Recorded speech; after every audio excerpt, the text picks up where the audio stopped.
mention is Deuteronomy 24:10. It says, never again in Israel did there arise a prophet like Moses. That's a distinction made. So we have on one hand the promise that we will have a prophet that will arise like Moses, but on the other hand, we have a promise that never again in Israel did there arise a prophet like Moses. So I thought, well, the promise is going to happen. God isn't going to take back his word. And if it's not in Israel, I don't know what the Christians believe. I saw multiple opinions. Some say it was Jesus. I know the Jews believe it was Joshua. So I thought, well, those are all in Israel. The only thing outside of Israel is Prophet Muhammad. Now, these are passages that we normally go to Deuteronomy 34 to show that this doesn't talk about Muhammad, but you're right in that we normally don't go to verse 10. So you have Deuteronomy 18:15 and Deuteronomy 18:18, and basically the passages say that God is going to send a prophet like Moses. And he says, from among your brothers. We normally point out, okay, this is talking to Jews and it's saying from among your brothers and so on. If we want to go beyond that, we go to chapter 34, where it explains what it means to be a prophet like Moses. Now, Joshua, the son of Nun, was filled with the spirit of wisdom, for Moses had laid his hands on him, and the sons of Israel listened to him and did as the Lord had commanded Moses. Since that time, no prophet has risen in Israel like Moses, whom the Lord knew face to face, for all the signs and wonders which the Lord sent him to perform in the land of Egypt against Pharaoh, all his servants, and all his land, and for all the mighty power and for all the great terror which Moses performed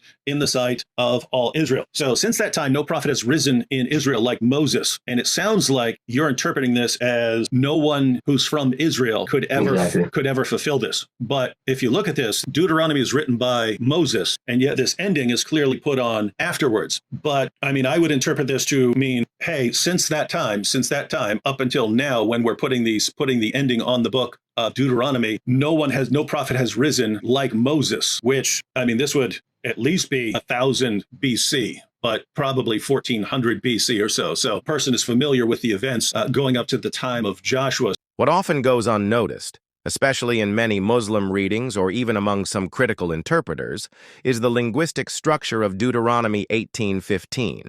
In Hebrew, it says, Navi mikirbecha me'akecha kamoni, a prophet from your midst, from among your brothers like me. The phrase mikirbecha clearly points to someone who arises from within the Israelite community, not from outside. Meanwhile, me'akecha, from among your brothers, consistently refers to fellow Israelites throughout the Torah, not to foreign peoples such as the descendants of Ishmael. From the linguistic roots alone, there is no room, either theologically or grammatically, to insert Muhammad into this prophecy. Although Joshua was chosen to succeed Moses, he is never described as one who spoke directly with God in the same way Moses did. In fact, the book of Joshua itself shows that he often received instructions through the priest or by relying on what Moses had already written. He was a faithful executor, not a prophet in the mold of Moses.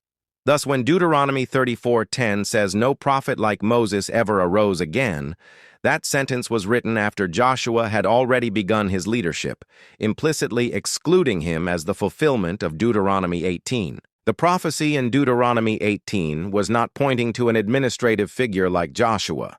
It was pointing to someone who would call the people back to God's voice, speak with absolute divine authority, and serve as the mediator of a new covenant. Throughout Israel's entire history, no prophet matches that description, except one, Jesus of Nazareth. He is the only one in history who spoke of God not as a voice he heard from afar, but as the Father who is one with him. He didn't merely repeat the law, he fulfilled it. He didn't just echo Scripture. He said, "You have heard it said, but I say to you." And in the Gospels, at the moment of his transfiguration, a voice from heaven declared, "This is my beloved Son. Listen to him." That declaration is not accidental. It is a direct callback to Deuteronomy 18:15. Unto him you shall listen. Heaven itself confirms that Jesus is the one Moses foretold. In contrast, Muhammad never spoke face-to-face with God. There is no testimony, neither in the Quran nor in Hadith, that he encountered Allah directly, as Moses did in the tent of meeting or on Mount Sinai. In fact, according to Islamic sources, Muhammad was terrified by his first encounter. He felt strangled, confused, and had to be reassured by his wife and her cousin that he had seen an angel. There was no panem el panem, no intimate, direct encounter with the divine presence as Moses experienced. So when Muslims attempt to transfer Moses' prophecy to Muhammad, they are not honoring the Torah or its prophetic legacy. Rather, they are disregarding the covenantal structure, the Israelite context, the Hebrew language, and the unique characteristics laid out in the very text they claim to affirm. They are not upholding Moses. They are reshaping his prophecy to fit a foreign figure who stands outside the biblical narrative. The time of Joshua. So I'm just interested in if this is the end of the book of Deuteronomy, and then there's all kinds of stuff that happens much later in the history of Israel that's after that. I'm just wondering why you're interpreting this to mean that it doesn't have a Jewish fulfillment and it has to be from someone outside of Israel. And by that, do you mean the Christians do believe Joshua fulfilled it? No. Now, you have a couple of interpretations. One, I mean, Christians generally believe that Jesus is at least the ultimate fulfillment, because you do have, and even Shabir maintains this position, I believe, that there's going to be a kind of series of prophets who are fulfilling this. No, what I mean is Deuteronomy is written. So the events here are about 1400 BC, and this would have been written sometime after after the death of Moses. Right. So the author who appended this little conclusion, he's familiar with the events of Joshua. And he says, but no one who really meets the criteria of someone like Moses has arisen up until I'm writing this. But that would have been shortly after 1400 BC. In other words, this is not being written in the time of Jesus. And he's saying no one in Israel has ever fulfilled this. You're insinuating that it was fulfilled prior to that time because they had already come way past the time by the time they're actually writing it down. So there could have been a fulfillment prior to when they were actually writing down the end of Deuteronomy. No.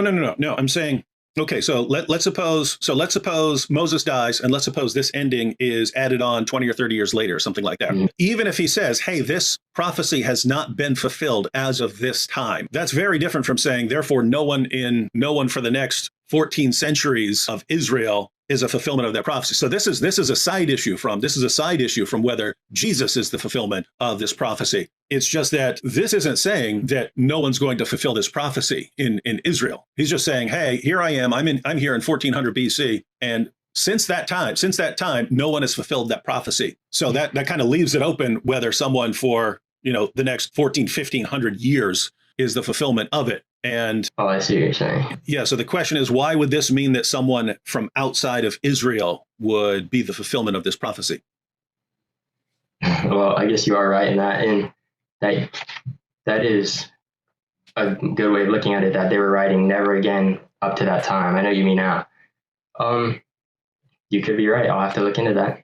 Okay, no problem. The other issue, and I'm just pointing this out. You obviously don't have to answer unless you want to. But we also focus a lot on the rest of verse 10 and then verse 11. So since that time, no prophet has risen in Israel like Moses, whom the Lord knew face to face, for all the signs and wonders which the Lord sent him to perform in the land of Egypt against Pharaoh. And so one of the things we draw attention to is that when it's talking about being like Moses, because if you're obviously familiar with Zakir Naik, and Zakir Naik will say, but Moses was both a prophet and a military general. Muhammad was both a prophet and a military general. And so he'll go on these parallels. Whereas in context, it seems like when they're talking about, hey, this guy's like Moses, they're thinking primarily of having some special intimacy with God that you could call face-to-face knowledge, and also miraculous works, performing miracles from God. And so the question would then become, how did Muhammad felt? Because Jesus obviously had that kind of face-to-face intimacy with the Father, and even according to the Bible or according to the Quran, was known for miraculous works. Whereas when we get to Muhammad performs all kinds of miracles in the Hadith. In the Quran, not so much, and it's kind of difficult to make any case for miracles from the Quran. So anyway, you can respond if you want, but other than that, if you want to claim that Muhammad is a fulfillment of the prophecy in Deuteronomy, those are some things to think of. To think about. The word theos is thought to derive from the Greek verb theaume, which means to see, to gaze with deep perception, or even to contemplate. From this same root come words like theater, a place for seeing, and theoria, meaning inward perception or contemplative vision. In the Gospel of John, the word theaomai appears when he writes, "We beheld his glory," John 1:14, a vision not merely visual, but a recognition of divine presence. It is a seeing that pierces deeper than the eye, into the heart of who God is. When early church thinkers like Gregory of Nyssa reflected on this, they understood that theos means more than the Most High or the Almighty. It speaks of a divine person who eternally beholds. And because nothing precedes God, nothing stands outside or beyond him, then the only one whom God can behold is God himself. Here lies one of the most profound truths in all theology, that from all eternity, God is not silent or empty, but full. He fills himself with the gaze of love, with perfect knowledge of his own image. God did not behold creatures, for creatures did not yet exist. He did not gaze upon creation, for creation had not yet begun. Therefore, he gazed upon someone who is of the same essence as himself, yet distinct in person. The Word, ho logos, who from all eternity stood before him as his image, his reflection, his only begotten. From everlasting to everlasting, God is ho theos, the one who gazes. And from everlasting to everlasting, the Word is the one who is beheld, the one permitted to stand before him, the one who is the image of God. This is not a reality produced by a later decision or an act of will within time. No. This is the very structure of God's own eternal being. God did not become loving when he created mankind. He loved before there was anything to love, and God did not begin revealing himself when there were creatures to hear. He revealed himself eternally, to himself, in his own inward divine life, through the Word. So when Moses spoke with God, face to face, panim el panim, he was indeed called a prophet unlike any other. Yet even Moses did not see the fullness of God's glory.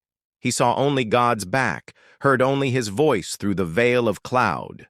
But the Word, before he became flesh, dwelt in the direct and eternal gaze of the Father, not from a distance, not symbolically, but in the same essence, in the one divine ousia. And that is why Jesus is the only one who can fulfill the prophecy of Deuteronomy 18:15, not merely because he is like Moses, but because he surpasses Moses. He did not only hear the voice of God, he is the voice. He did not only carry the word of the Lord, he is the Word.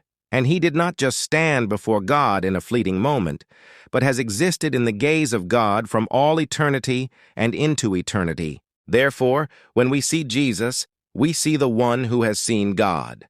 When we know Christ, we come to know the one who has been eternally known by God. And so the fulfillment of Deuteronomy 18 is not merely the arrival of a great prophet, it is the arrival of God's eternal self-revelation to humanity. A revelation not delivered simply through words, but through a person.